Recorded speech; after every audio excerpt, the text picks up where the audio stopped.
O calor úmido da cidade parecia se misturar com o som abafado dos passos que ecoavam no mármore do saguão principal. O relógio marcava pouco antes das 3 da tarde, quando um homem de aparência simples cruzou as portas de vidro do Banco Vila Real, uma instituição financeira boutique conhecida por atender apenas a clientela de altíssimo padrão, investidores internacionais e empresários renomados. Ele usava uma camiseta polo, desbotada, uma calça jeans surrada e um boné esportivo com a aba puxada para a frente. Não trazia maleta, nem terno, nem relógio chamativo.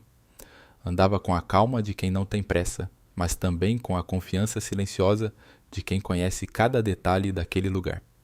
Algumas senhoras na fila de atendimento o reconheceram imediatamente, os olhos arregalados e os celulares discretamente erguidos. Ele cochichavam entre si. Mas para o jovem gerente recém-nomeado da agência central, não passava de mais um curioso fora do perfil esperado. "Senhor, posso ajudá-lo?" perguntou o gerente, um rapaz de não mais que 30 anos, com cabelo impecavelmente penteado, gravata justa ao pescoço e um tablet nas mãos. Seu nome era Otávio, e aquela era sua terceira semana como gerente da filial central do banco, um cargo que ele ostentava com orgulho, mas também com uma certa arrogância recém-adquirida. "Sim", respondeu o homem de boné com um leve sorriso. "Gostaria de falar com alguém da diretoria. Tenho assuntos pendentes com esta casa." Otávio o analisou de cima a baixo, com o olhar treinado para identificar clientes potenciais, mas seu preconceito falou mais alto. "O senhor tem conta aqui?" perguntou, já esperando pela negativa. "Tenho", respondeu o homem. "Desde o primeiro dia." "Certamente não temos seu nome no cadastro VIP", retrucou Otávio com um tom de ironia discreta. "E se não tiver agendamento, será necessário aguardar ou se dirigir a uma das agências convencionais." As palavras ecoaram com frieza. Alguns clientes começaram a perceber o que estava acontecendo e um silêncio incômodo pairou no ar. O homem nada respondeu. Apenas caminhou mais alguns passos em direção ao balcão central, o que fez com que Otávio chamasse discretamente um dos seguranças por meio de seu fone auricular. "Senhor, vou pedir que não ultrapasse essa linha, por favor." "Segurança." Chamou em voz mais firme agora, com o peito inflado pela plateia que se formava em torno. "Este ambiente é reservado para clientes com agendamento e perfil premium. Favor se retirar." O segurança, um homem experiente chamado Júlio, aproximou-se com hesitação. Ele reconheceu o visitante assim que o viu, mas seu treinamento exigia obediência ao gerente responsável. Ainda assim, seus passos foram lentos. Algo em seu instinto dizia que havia algo de errado naquela abordagem. "Está tudo bem, Júlio", disse o homem com um sorriso sereno. "Não estou aqui para causar confusão. Só vim resolver uma pendência antiga." "Pendência antiga", repetiu Otávio com escárnio. "Aqui não é lugar para resolver pendências sem documentação e sem traje adequado. O senhor está atrapalhando o funcionamento da agência." Nesse momento, uma mulher que aguardava atendimento começou a filmar discretamente com o celular. Era influenciadora digital e ativista por igualdade racial. Seu perfil, com mais de 50 mil seguidores, já estava transmitindo a cena em tempo real.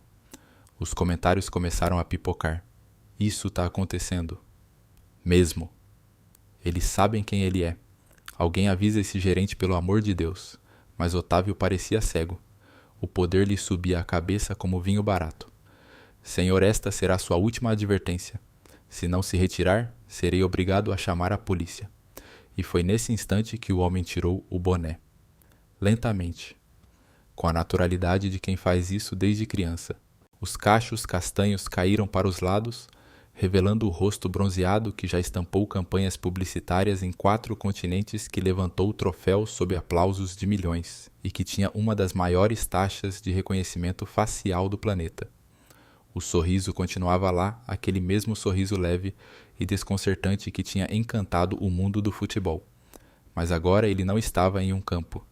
Estava diante da ignorância corporativa. "Meu nome é Ronaldo de Assis Moreira", disse ele calmamente. "Mas a maioria me conhece como Ronaldinho Gaúcho." Otávio empalideceu. O nome soou como um trovão silencioso. O silêncio no saguão era total. Júlio recuou instintivamente e olhou para o chão. Os clientes murmuravam entre si. A mulher da live gritava: "Eu sabia! Eu sabia!" Ronaldinho continuou: "Essa instituição foi fundada com minha ajuda. Eu fui um dos primeiros a investir no projeto de inclusão financeira para comunidades carentes que se tornou o Banco Vila Real. Então, tenho participação acionária. E sim, tenho pendências com a diretoria." Otávio tentou reagir, mas as palavras não saíam. Em seu fone, a central de atendimento já estava recebendo centenas de ligações de pessoas perguntando se era verdade o que estava acontecendo. A hashtag desrespeito. Com Ronaldinho começava a subir nos trending topics. O desastre estava em curso. "Não se preocupe", disse Ronaldinho enquanto recolocava o boné.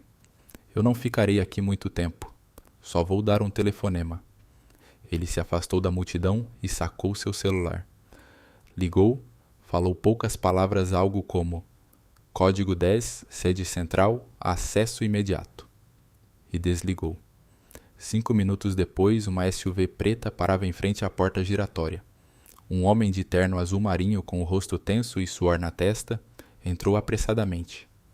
Era um dos vice-presidentes do banco. Procurou com os olhos e correu na direção de Ronaldinho, curvando-se levemente. "Mil perdões, senhor. Ninguém me avisou. Houve um engano inaceitável." Ronaldinho apenas acenou com a cabeça e apontou para Otávio. "Conversamos depois. Agora tenho uma reunião no último andar." O segurança Júlio abriu caminho. A multidão filmava. Os celulares tremiam em mãos nervosas. O homem que foi desrespeitado havia retornado e agora subia rumo ao topo literalmente. O elevador se fechou lentamente, levando Ronaldinho ao 45º andar, onde se localizava a sala do Conselho Administrativo. E lá embaixo, no saguão, agora em completo silêncio, a realidade começava a se instalar. Eles haviam tentado expulsar o dono do próprio banco. O elevador subia em silêncio, mas o mundo lá fora não. Enquanto Ronaldinho Gaúcho seguia seu caminho ao topo do edifício, a internet explodia em reações. A live da influenciadora, já com mais de 80 mil visualizações em menos de 15 minutos, agora circulava por grupos de WhatsApp, páginas de notícias e perfis de celebridades. O título do vídeo era simples e direto: "Tentaram expulsar o próprio fundador do banco." No saguão, o gerente Otávio parecia uma estátua. Suor escorria por trás da gola engomada da camisa. Ele não se atrevia a olhar nos olhos de ninguém. Até o segurança Júlio, que até então o obedecera por obrigação hierárquica, agora se posicionava a uma distância segura, como quem se recusa a compartilhar a responsabilidade pelo vexame. No 45º andar, o andar executivo do Banco Vila Real, tudo ainda estava tranquilo.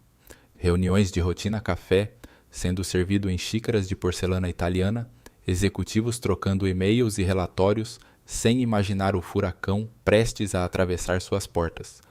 Mas isso estava prestes a mudar. Na recepção do Conselho Administrativo, a secretária levantou o olhar quando o elevador se abriu. Seus olhos se arregalaram. Antes mesmo que pudesse formular uma frase de boas-vindas, Ronaldinho já caminhava em direção à sala de reuniões principal. Atrás dele, o vice-presidente Matheus Braga seguia com passos apressados e expressão aflita. "Senhores, precisamos interromper a pauta", disse Braga ao entrar na sala de reuniões, onde 8 membros do conselho analisavam planilhas em projetores. "Temos uma emergência de imagem e protocolo. Ronaldinho Gaúcho está aqui." Os olhares se voltaram de uma só vez para a entrada, onde a figura lendária se postava com tranquilidade, não a tranquilidade passiva dos que não ligam, mas a calma afiada de quem controla o jogo. "Boa tarde", disse Ronaldinho com um leve aceno.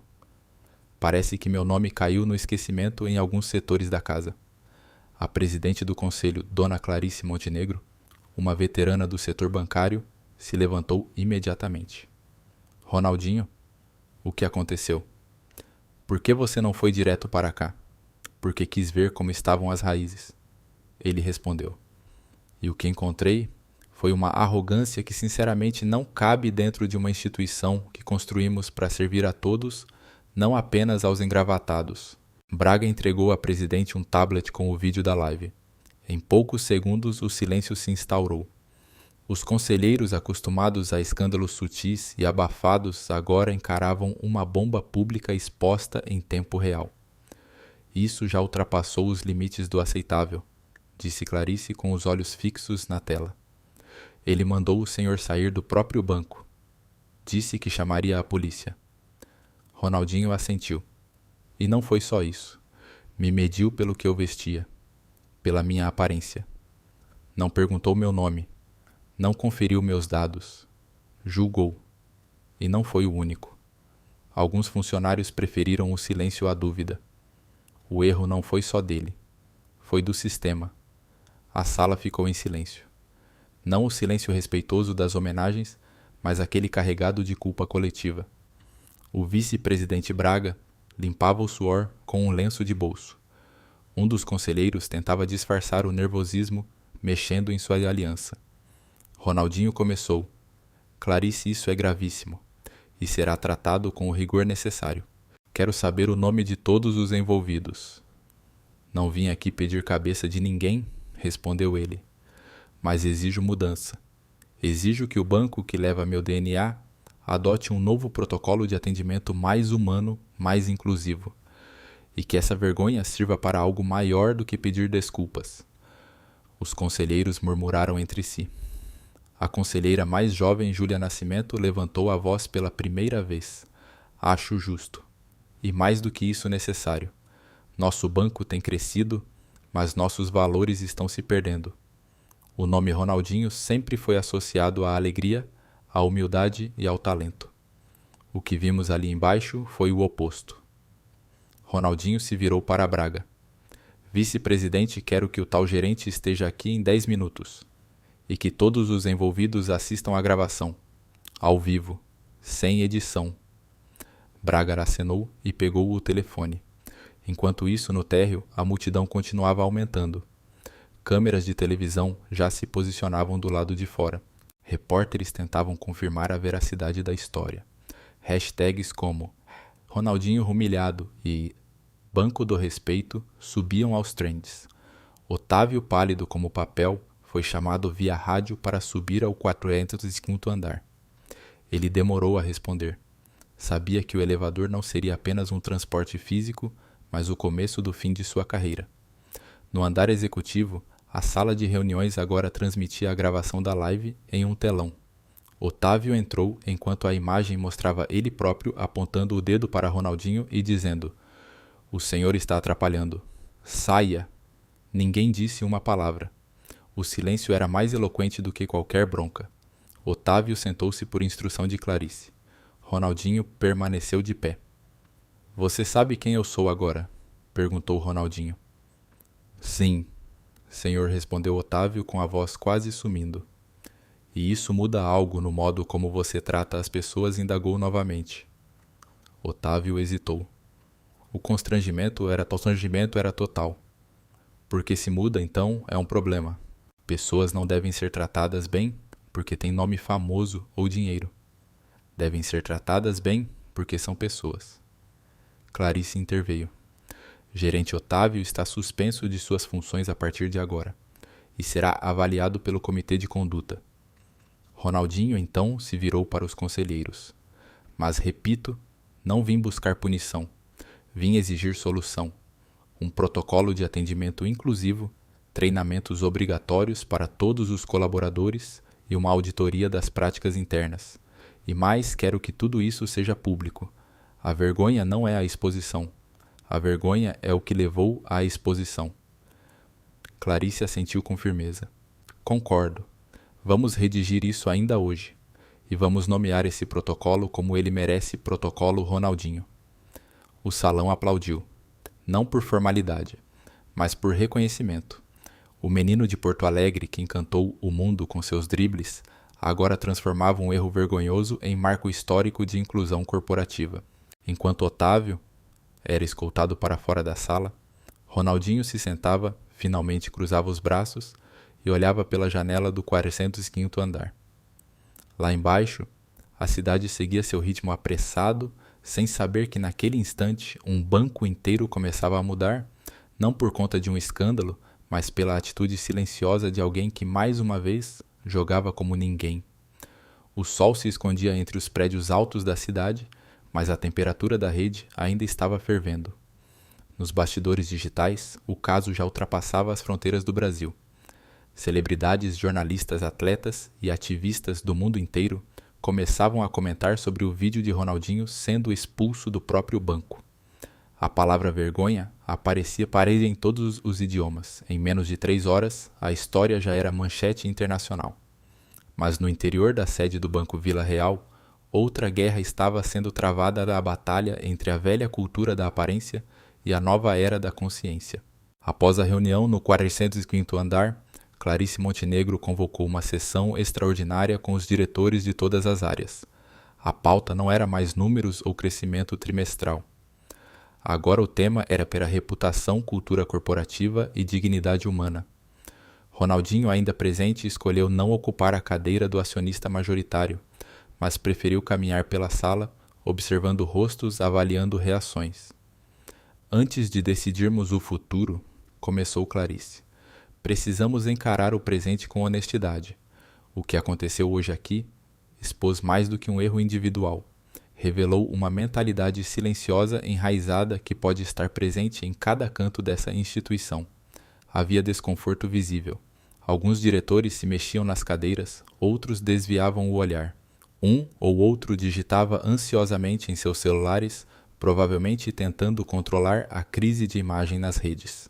Mas Ronaldinho, com seu estilo sereno, os trouxe de volta à sala com uma frase cortante. Vocês sabem quantas vezes eu fui mal atendido antes de hoje. Vocês sabem quantas pessoas sem meu nome passam por isso todos os dias e não tem câmera para provar. O silêncio que se instalou foi mais pesado que qualquer bronca. Ninguém ousava responder. A pergunta não exigia números. Exigia vergonha. No saguão principal, enquanto a movimentação diminuía, um grupo de funcionários se reunia discretamente. Eram atendentes, assistentes caixas, pessoas que raramente tinham voz em decisões importantes. A live já havia sido assistida por muitos deles. Uns estavam chocados, outros não. Para muitos, aquele tipo de conduta de Otávio não era exceção, era rotina mascarada de protocolo. Você viu como ele falou com o moço do boné? Sussurrou Marlene, atendente há 7 anos. Ele faz isso com todo mundo que entra sem terno. Pois é, respondeu Cláudio do setor de atendimento empresarial, mas dessa vez mexeu com o homem errado. Só assim, para isso vir à tona. No refeitório, no almoxarifado, até no banheiro, todos comentavam. E uma onda silenciosa começava a crescer as histórias não contadas. Casos de clientes desrespeitados, de pequenos preconceitos diários, de colegas afastados por não se enquadrarem no padrão da agência modelo. O que antes era sussurrado agora era murmurado em volume crescente. Enquanto isso, na sala do conselho, um jovem analista de risco, recém-promovido, levantou a mão. Chamava-se Felipe Cardoso. Não era comum alguém de seu cargo falar em uma reunião de alto escalão, mas havia algo nos olhos de Ronaldinho que o encorajava. Posso dizer algo, senhor? Claro, respondeu Clarice com curiosidade. Eu entrei aqui como estagiário, e na primeira semana fui orientado a sempre dar prioridade aos clientes com aparência de empresários. Isso não estava em manual algum, mas todos repetiam. Quem parecia simples mandava para a fila comum. Quem tinha terno café na hora. Eu me acostumei. Até hoje. A sala se calou. Mas hoje continuou ele com a voz embargada. Eu vi um ídolo ser tratado como lixo, só porque estava vestido como qualquer um. E percebi que o problema não era só o gerente. Era a cultura que ensinou ele, e ensinou a mim a pensar assim. Ronaldinho se aproximou e colocou a mão no ombro do jovem. Não disse nada. O gesto bastava. Foi mais poderoso que qualquer discurso. Clarice, com os olhos marejados, pegou a palavra. Chegou a hora de quebrar esse ciclo. Chega de códigos silenciosos. Chega de separar clientes pelo relógio que usam ou pela cor da pele. No dia seguinte, às primeiras horas da manhã, um comitê emergencial foi montado. O nome Projeto Recomeço. Liderado por Ronaldinho e Clarice, o grupo seria responsável por reescrever o protocolo de atendimento ao cliente e implantar um sistema de escuta interna. Pela primeira vez, funcionários de todos os níveis da faxina à presidência seriam ouvidos formalmente. Na recepção, um mural eletrônico foi instalado com a mensagem: "Toda pessoa tem valor. Todo atendimento deve ter respeito." Redes sociais do banco publicaram uma nota oficial, assinada por Ronaldinho. "O que aconteceu comigo é pequeno diante do que acontece todos os dias com milhares de brasileiros. Hoje nós começamos a mudar isso. Aqui ninguém mais será medido pela aparência, mas pela essência." A publicação bateu recorde de engajamento. Em poucas horas, mais de 500 mil de curtidas e compartilhamentos. Comentários emocionados tomaram conta das páginas do banco. Gente contando histórias semelhantes, outros agradecendo pela atitude. Uma cliente escreveu: "Pela primeira vez, sinto que um banco me representa." No final daquele mesmo dia, Ronaldinho voltou ao saguão principal. Agora não como o homem expulso, mas como líder do movimento de mudança. Funcionários se reuniram espontaneamente. Júlio, o segurança, pediu a palavra. "Senhor Ronaldinho, quero pedir desculpa mesmo que o senhor não tenha me culpado. Sei que fui conivente, mas prometo de hoje em diante que nunca mais vou ficar em silêncio quando algo estiver errado." Ronaldinho sorriu. "Não precisa me prometer. Prometa para você mesmo. E cumpra." Aplausos espontâneos tomaram o ambiente. Ninguém os havia instruído. Eram genuínos. Clarice apareceu logo em seguida com o primeiro rascunho do protocolo Ronaldinho. Havia tópicos sobre inclusão, escuta ativa, combate a microagressões e principalmente atendimento com empatia, independentemente de aparência, sotaque ou saldo bancário. "Vai dar trabalho implementar isso em todos os setores", disse ela. Ronaldinho respondeu com a calma de quem já enfrentou finais de Copa do Mundo: "Mas vai valer a pena." As luzes frias da sala de crise, um ambiente envidraçado ao lado do 45, o andar raramente usado. Reservado para situações excepcionais, permaneceram acesas noite adentro. Ali não havia vista panorâmica nem carpetes suntuosos, só mesas modulares, telas digitais e um batalhão de notebooks abertos em relatórios emergenciais. Ronaldinho, de braços cruzados, observava sem dizer palavra. Ninguém ousava confundir seu silêncio com descaso. No centro, Clarice Montenegro mantinha a voz firme alinhando ações jurídicas, comunicação com imprensa e, acima de tudo, o pivô moral da virada, por fim, a cultura de tapar buracos e abrir caminho para um renascimento institucional.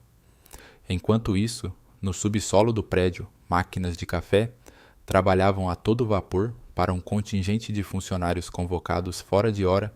Era o Comitê de Auditoria de Conduta formado às pressas por colaboradores de áreas diversas, pessoas que nunca tinham dividido a mesma sala, mas agora se viam unidas pela urgência de reescrever o futuro do banco.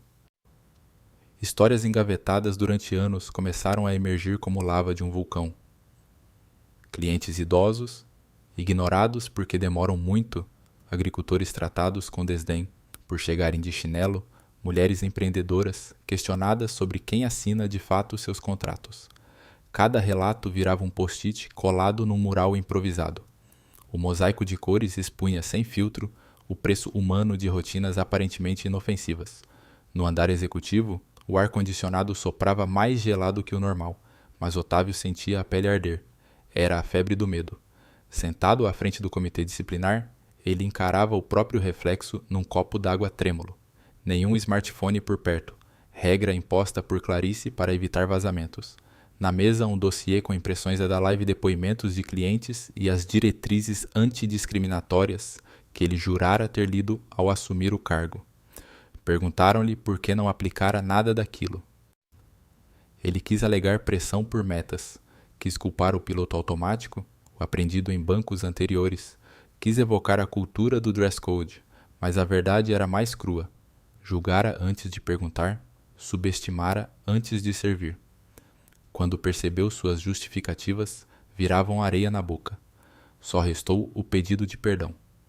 Não a Ronaldinho, mas aos desconhecidos, que jamais teriam voz se não fosse aquela tempestade viral. Do lado de fora, a calçada em frente à fachada do Banco Vila Real fervilhava de vans de imprensa. Repórteres disputavam centímetros de grade, câmeras apontadas para a porta giratória, como se esperassem a saída de uma estrela pop. Para muitos, Ronaldinho era só o craque do sorriso fácil. Descobrir que também era acionista fundador de um conglomerado financeiro havia virado manchete tão explosiva quanto qualquer gol antológico. Hashtags nas redes extrapolavam o episódio. Surgiam debates sobre racismo institucional, inclusão bancária, até sobre a métrica de cliente ideal ensinada em MBAs. Memes pipocavam, uns zombando do dress code elitista, outros exaltando o chapéu que o craque dera no preconceito corporativo. A imagem do gerente barrando o ídolo congelada em alta definição transformara-se num símbolo instantâneo de arrogância cega. Dentro da sala de crise, contudo, ninguém tinha tempo para memes. Clarice apresentava as primeiras versões do protocolo Ronaldinho, etapas de treinamento imersivo, quizzes anônimos para mapear viés inconsciente, painéis de medição de respeito ao cliente em tempo real, com indicadores tão visíveis quanto cotação de juros. Um diretor de TI sugeriu integrar o sistema às câmeras internas, usando inteligência artificial para flagrar expressões faciais depreciativas. Outro de RH propôs bônus vinculados a avaliações de empatia. Ronaldinho ouviu tudo em silêncio. Depois se aproximou da lousa e, com a caligrafia simples que sempre usara para assinar camisas, desenhou um triângulo. Pessoas, processos, propósito. Se faltar um canto, o banco cai, disse ele. Ninguém discordou. Horas mais tarde, já quase amanhecendo, Clarice caminhou até o lobby vazio. Os refletores do teto ainda iluminavam o lugar onde tudo começara. O mesmo piso de mármore que vira o ídolo ser expulso, agora polido, como se quisesse apagar a memória do vexame. Ela respirou fundo, pensando em quantos escândalos testemunhara ao longo da carreira, quase todos resolvidos com acordos de confidencialidade. Desta vez, não murmurou. A mudança precisaria ser tão pública quanto fora a humilhação. Quando o sol enfim pintou de dourado as fachadas de vidro, o site oficial do banco colocou no ar um manifesto em letras garrafais: ninguém fica para trás. Assinado pela presidência. E por Ronaldinho, o texto reconhecia o erro sem rodeios, convidava clientes a participarem de fóruns online de escuta e prometia divulgar relatórios trimestrais de progresso. Em paralelo, e-mails foram disparados para toda a base de correntistas. A maioria respondeu com surpresa positiva. Alguns céticos anunciaram migração de conta, mas os índices de engajamento mostraram que a transparência radical causava menos fuga de clientes do que o silêncio corporativo tradicional. Naquele mesmo dia, a bolsa abriu, e para espanto de analistas, as ações do Vila Real subiram. Especialistas atribuíam a alta à confiança no efeito boomerang. Admitir falhas com rapidez e liderar reformas podia atrair consumo consciente. Rivais do setor correram para rever seus manuais de atendimento, temendo virarem alvo na próxima onda viral. O banco rival, que estampava executivos sorridentes em outdoors, soltou nota tímida sobre valorizar diversidade. Internautas compararam destacando a diferença entre discurso e prática. A narrativa pertencia a Ronaldinho, e ele a conduzia como quem conduz a bola em contra-ataque. À tarde, no auditório, todos os colaboradores disponíveis foram convocados para uma sessão de perguntas e respostas. Ronaldinho subiu ao palco sem script. Contou histórias de infância, lembrou da primeira chuteira rasgada do primeiro patrocinador que o obrigou a vestir terno para foto, da sensação de ser fora de lugar em salão gourmet. Disse que criar um banco fora da lógica usual era sonho de devolver dignidade a quem raramente a recebia. Se meu sorriso não couber aqui, então nada cabe, concluiu. O auditório veio abaixo em aplausos. Não aquele aplauso mecânico de convenção, mas um aplauso que misturava vergonha, alívio e esperança. Nas mesas espalhadas pelo hall, totens interativos exibiam o novo slogan: respeito não tem dress code. Vários funcionários passaram a tarde tirando selfies, ali postando com a tag Orgulho de Mudar. Entre eles, o jovem analista Felipe Cardoso recebia mensagens de desconhecidos agradecendo pelo depoimento corajoso da noite anterior. Ele respondeu a todas um a um, como quem paga uma dívida emocional com o país. Júlio o Segurança tornou-se referência imediata para o curso de postura protetiva e inclusão que começaria a ser ministrado em todas as filiais. Usaria a própria experiência para ensinar a diferença entre autoridade e arrogância. Até mesmo Otávio Suspenso foi convidado a participar de um processo de reeducação, decisão de Ronaldinho. Se quer mudar a cultura, comece pelos que erraram, justificou. À medida que a semana avançava, ondas de consultores de diversidade, psicólogos e especialistas em UX bancário tomaram os corredores. Salas antes dedicadas a análises financeiras viraram laboratórios de empatia, onde scripts de atendimento eram encenados, gravados, melhorados. Clientes voluntários, entre eles vendedores ambulantes, artistas, pessoas trans e aposentados, eram convidados a dar feedback em tempo real sobre microgestos e entonações de voz. Cada insight virava dado, cada dado virava métrica e cada métrica ganhava dono responsável. Alguns executivos mais antigos resmungaram temendo que o custo do programa espremesse margens de lucro. Ronaldinho levou-os para uma sala reservada, conectou o laptop a um projetor e mostrou gráficos. Pesquisas indicavam que consumidores recompensavam marcas que defendiam causas. Queda de churn, aumento de share of wallet, menor gasto com contencioso. Ser justo não é filantropia, finalizou, é inteligência de longo prazo. A discussão encerrou-se ali. Quando, por fim, Clarice divulgou o cronograma oficial do protocolo Ronaldinho, incluía algo inédito, um painel público online atualizado diariamente com indicadores de tempo médio de atendimento, nota de empatia e relatos de casos solucionados. Qualquer pessoa, cliente ou não, poderia acompanhar. Transparência total, a herança invisível do craque mais revolucionária que qualquer drible em lançamento mundial. À noite antes de ir embora, Ronaldinho desceu ao saguão já vazio. O brilho do piso refletia sua imagem, camiseta simples, boné velho, sorriso eterno. Ele tocou a superfície lisa do balcão como quem testa a firmeza de um campo novo. Lembrou-se do primeiro toque na bola da liberdade que sentia driblando o adversário sem olhar para trás. Agora, o adversário era outro, mas a arma continuava a mesma. A ousadia de criar espaços onde diziam não haver passagem. Sorriu para o vigilante do turno noturno, desejou boa jornada e saiu para a rua sem escolta, misturando-se à cidade que dormia. Confiante de que dentro daqueles muros, um grito de mudança ecoaria muito depois de o último holofote se apagar.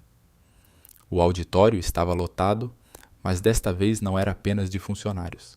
Representantes de ONGs economistas, líderes comunitários, influenciadores digitais e repórteres de 4 continentes ocuparam cada fileira disponível. No palco, um telão exibia o logo renovado do Banco Vila Real, 3 linhas curvas que lembravam um sorriso e um campo de futebol, ao mesmo tempo metáfora gráfica para a alegria que move conceito criado especialmente para a nova fase. À frente, um púlpito de acrílico aguardava o orador principal. Atrás dele, cadeiras alinhadas em semicírculo recebiam os diretores que haviam sobrevivido ao furacão cultural dos últimos dias. Quando Clarice Montenegro anunciou o início da conferência, o burburinho de conversas em múltiplos idiomas sumiu instantaneamente. Senhoras e senhores, bem-vindos ao lançamento oficial do Protocolo Ronaldinho, nosso compromisso irrevogável com atendimento digno, diverso e humano.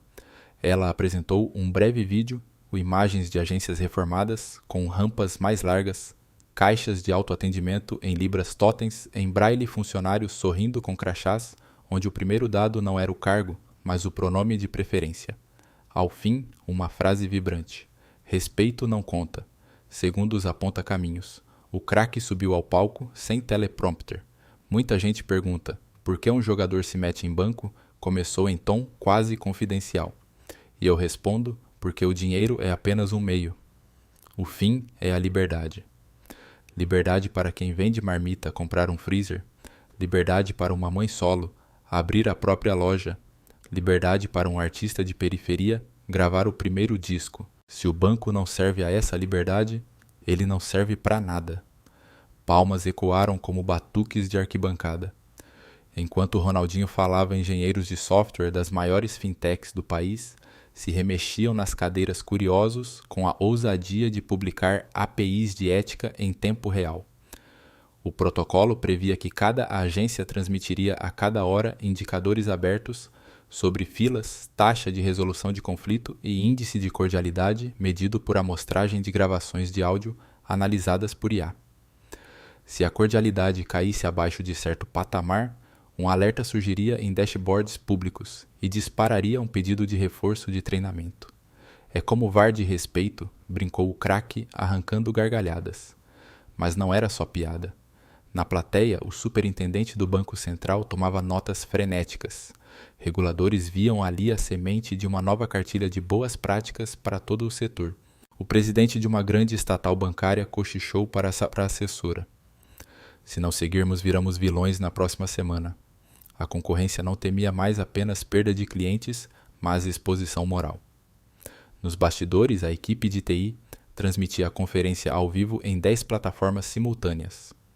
O contador de espectadores online saltou de 50 mil para 300 mil no intervalo de 3 minutos, quando Ronaldinho apresentou o anúncio surpresa um fundo de microcrédito de 100 milhões de reais, batizado Sorriso de Arranque, destinado a empreendimentos de base comunitária.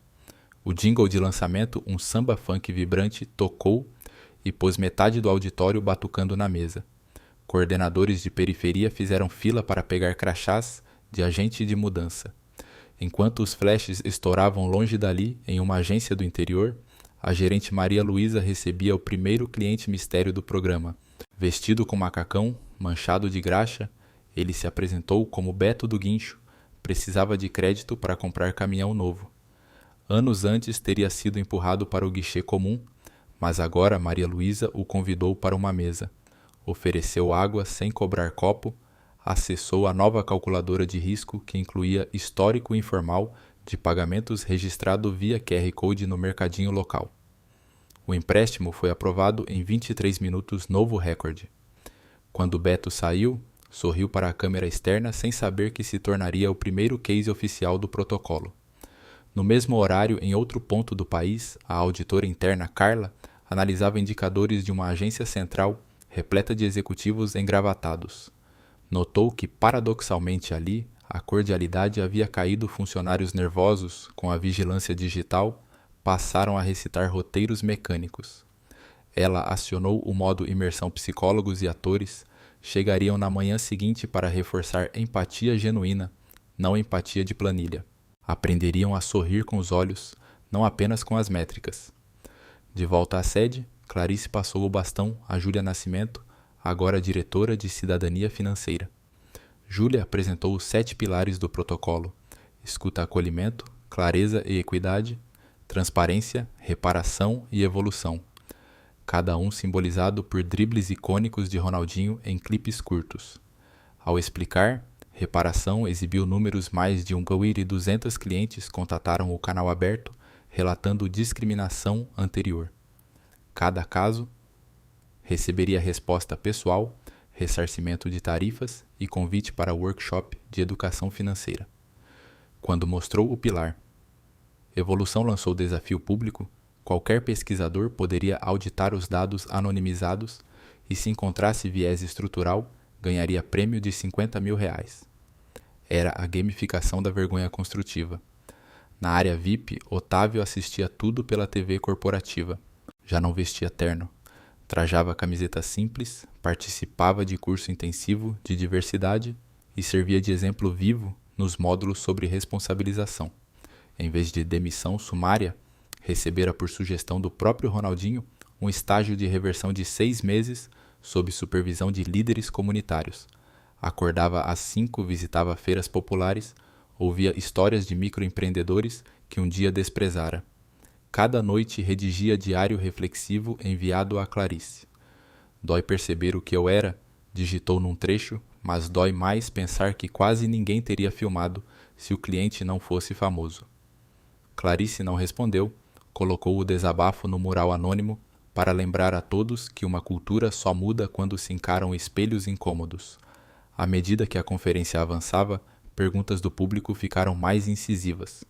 Um jornalista estrangeiro questionou se publicar indicadores negativos não afastaria investidores.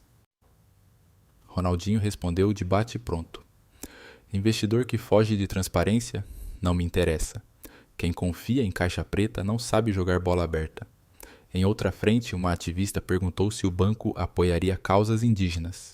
Clarice anunciou parceria com cooperativas amazônicas e apresentou campanha. Cada conta planta uma árvore auditada por satélite. Seria financiada pelos bônus executivos convertidos por sugestão de Ronaldinho em créditos de humildade. A coletiva terminou com o craque assinando na frente de todos um termo onde renunciava ao privilégio de atendimento preferencial em qualquer agência. Se eu entrar de chinelo, quero a mesma fila que todo mundo e o mesmo sorriso também. A plateia aplaudiu de pé. Alguns repórteres escreveram: o craque deu o passe e marcou o gol. Outros preferiram: quando o banco sorrir, o país sorri de volta. No fim do dia, as redes sociais mostravam: protocolo Ronaldinho no topo global. Vídeos de agências reformadas viralizaram ao lado de compilações de lances clássicos. No Telegram, especialistas em ESG analisavam o case em tempo real. No LinkedIn, CEOs corriam para postar artigos sobre a nova era da bancabilidade humanizada. Até rivais internacionais enviaram notas de parabéns e convites discretos para palestras bem pagas. Ronaldinho recusou. Primeiro entrego, resultado depois conto história. Enquanto a lua subia o telão do auditório, agora vazio, exibia gráficos em tempo real. Cordialidade média, 92/100, tempo de aprovação de microcrédito, 18 minutos, reclamações abertas, 0. Clarice desligou o projetor, respirou fundo e encarou o palco silencioso, lembrando como aquele mesmo espaço fora testigo de tantas convenções vazias no passado. Agora era semente. Ronaldinho entrou segurando 2 latas de refrigerante. Para brindar, disse. Clarice riu. Sem taça de cristal. Ele ergueu a latinha. Respeito não precisa de taça. Ela ergueu a dela. Brindaram. Do lado de fora, os relógios da cidade seguiam marcando horas, mas para o Banco Vila Real eram bússolas apontando para um norte recém-descoberto, onde lucros e propósito antes rivais corriam lado a lado como pontas de um mesmo ataque. E na porta giratória, o reflexo suave de um craque de boné lembrava a todos que o jogo, o verdadeiro, só estava começando. O sol ainda não tinha rompido o horizonte quando os primeiros funcionários chegaram à sede do Banco Vila Real, guiados por uma energia que dispensava café forte. O lobby, o mesmo que testemunhara a antiga arrogância, agora exibia logo na entrada um painel vivo de LED com frases enviadas por clientes e parceiros. Aqui me chamaram pelo nome, não pelo saldo. Ganhei crédito e confiança, meu primeiro empréstimo sem fiador. As mensagens rolavam em tempo real. Cada nova linha vinha acompanhada de um pequeno ícone de sorriso curvo, símbolo gráfico do protocolo Ronaldinho. O sistema pescava frases positivas em redes sociais, e se o algoritmo identificasse ironia ou crítica, a postagem aparecia em vermelho no painel interno de melhorias. Transparência. Esse era o novo mantra, e ninguém mais podia fingir que não via. No 45 Pombuto andar, a sala de guerra fora desativada. Em seu lugar, ergueu-se o Laboratório de Inovação Social, um espaço sem mesas fixas, com puffs coloridos, quadros brancos que iam do piso ao teto e sensores de ruído ambiental para avisar quando o entusiasmo passava da conta. Ali se reuniam naquela manhã Clarice Montenegro, Júlia Nascimento, Felipe Cardoso e 2 convidados especiais. Dona Cecília, microempreendedora de 73 anos, que vendia doces na porta de um hospital, e Hamilton, entregador de aplicativo, ambos clientes pioneiros do fundo Sorriso de Arranque. Entre eles, Ronaldinho circulava descalço, havia transformado o hábito de tirar o tênis antes das reuniões em metáfora para descalçar o ego. A pauta oficial dizia: avaliar impacto do protocolo em 90 dias, mas a reunião acabou virando roda de escuta. Dona Cecília contou que usou o microcrédito de R$ 3.000 para comprar uma batedeira industrial. Minhas mãos não aguentavam mais, confessou. Em seguida puxou de uma sacola um pote de goiabada e presenteou cada diretor como quem devolve em afeto o que recebeu em oportunidade. Hamilton relatou que, graças ao cartão de capital de giro sem anuidade, conseguiu trocar a moto por uma elétrica e dobrar a renda. Não gasto mais com gasolina nem com mecânico, só carrego na tomada e pronto. Júlia digitava freneticamente cada detalhe. Para ela, histórias reais valiam mais do que qualquer KPI. No fim da roda, Ronaldinho pôs as duas mãos sobre a mesa. Ótimo. O protocolo funcionou para quem ele deveria funcionar. Agora, como escalamos para quem a gente nem sabe que existe, a pergunta pairou no ar como bola alçada na área. Clarice puxou um flipchart e desenhou um círculo centro. Depois vários círculos concêntricos, periferia zona rural, fronteira digital, imigrantes, pessoas em situação de rua. Cada camada requer linguagem própria, canais próprios e principalmente humildade para ouvir antes de oferecer. Ronaldinho assinou embaixo e alegria para convidar antes de convencer. Do outro lado da cidade, no auditório de um conglomerado bancário com correntes executivos, assistiam a um painel sobre tendências de ESG. No telão, a jornalista apresentava o case do Vila Real. Quando os dados de crescimento de contas foram exibidos, aumento de 42% em 3 meses, especialmente entre clientes historicamente subatendidos, ouviu-se um burburinho desconfortável. Um diretor comentou de microfone desligado. Se não corrermos, viramos Jurassic Bank. Na saída, assessores colecionavam folhetos sobre consultorias de diversidade, mas sabiam que contratar palestrante não bastaria. Faltava coragem para entregar a chave da mudança nas mãos de alguém que quebrasse protocolos, alguém que talvez chegasse de boné e camiseta. Coragem essa que não se compra em prateleira. Enquanto isso, a repercussão internacional se tornava tsunami. Um grande jornal europeu cunhava a expressão efeito gaúcho para designar empresas que transformam crises de imagem em reformulações de propósito. Artigos acadêmicos brotavam analisando o impacto financeiro de índices de cordialidade públicos. A Associação Internacional de Bancos anunciava seminários sobre transparência como ativo com palestrantes do Vila Real e de uma rede de microfinanças da África Ocidental que pedira licença para traduzir o protocolo Ronaldinho para francês e Wolof.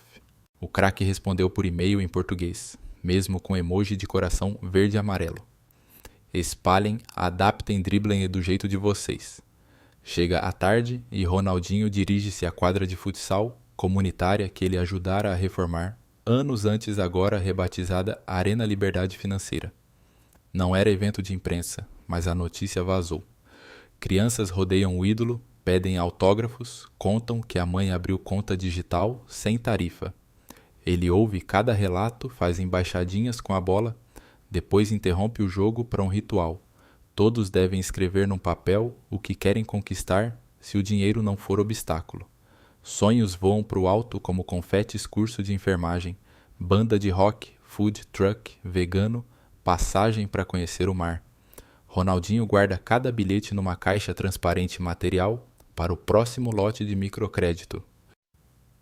Nesse mesmo instante, no centro de operações de TI do banco, luzes piscam, nos servidores o algoritmo de empatia detecta queda brusca no índice de cordialidade de 2 agências recém-abertas em bairros nobres.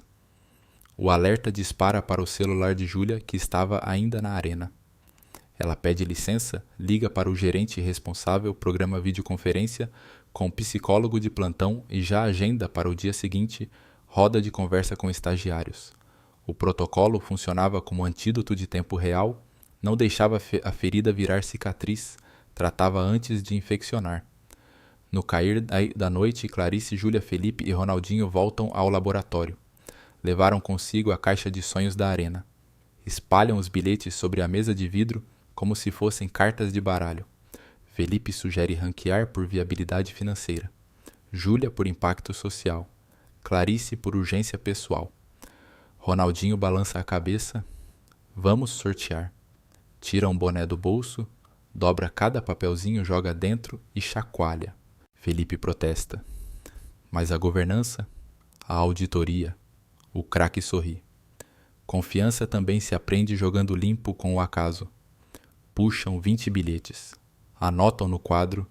Aqueles serão os primeiros beneficiados pelo lote de expansão do fundo, desde que cumpram mentoria obrigatória em educação financeira. Chance sem preparo é chute para fora, conclui Ronaldinho. Eles ainda discutem como filmar jornadas de beneficiários sem transformá-los em marketing exploratório. Decidem usar câmera comunitária, cada empreendedor grava sua própria evolução sem roteiro. O banco apenas edita e publica porque voz autêntica vale mais que release perfumado. Entre uma ideia e outra, a goleira do time feminino que treinava na arena bate a porta, traz bolo de cenoura feito pela dona Cecília. Ninguém lembra de jantar. Comem ali mesmo talheres improvisados rindo quando o chocolate escorre na mesa de reuniões.